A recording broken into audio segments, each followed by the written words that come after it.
నల్గొండ జిల్లా ధాన్యం కొనుగోలులో మిల్లర్లు రైతులను ఇబ్బందులు పెడితే చర్యలు తప్పవని హెచ్చరించారు కలెక్టర్ ఇలా త్రిపాఠి. మిల్లర్లతో ఎప్పటికప్పుడు సమీక్షలు జరుపుతున్నామని చెప్పారు. నల్గొండ జిల్లా గుర్రంపోడ ఐకోపీ సెంటర్ను పరిశీలించారు కలెక్టర్ ఇలా త్రిపాఠి. జేసీ నారాయణ అమిత్, ఆర్డీఓ రమణారెడ్డి ఇప్పటి వరకు 4 లక్షల టన్నుల ధాన్యాన్ని కొనుగోలు చేశామని చెప్పారు.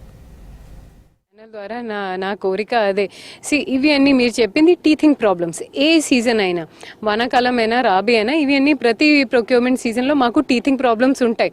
ఎందుకంటే రైస్ మిల్స్ దగ్గర అంత విసిల్బాటు ఉండదు. మన దగ్గర highest number of automatic paddy cleaners ఉన్నాయి మొత్తం రాష్ట్రంలోనే. 6 ప్యాడీ క్లీనర్స్ ఉన్నాయి. ఇంకా డ్రయర్స్ మేము టెండర్ పిలిచాము. ఎప్పుడో మన దగ్గర విసిల్బాట్లో ఉంటుంది. 10 times ఫాస్టర్ దాన్ని ఎండిపోయే కెపాసిటీ ఉంటుంది ఒక ఆటోమేటిక్ ప్యాడీ క్లీనర్కి. సో స్టార్టింగ్లో మీరు చెప్పింది కరెక్టే.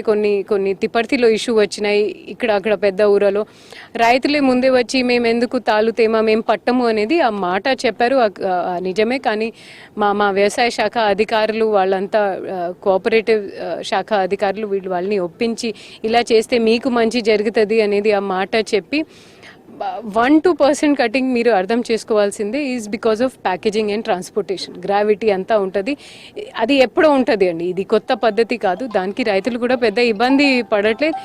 ఎక్కడైతే 3-4% లేదా దానికంటే ఎక్కువ కటింగ్ ఉంటే వాళ్ళు మా దృష్టికి కూడా తీసుకువస్తున్నారు.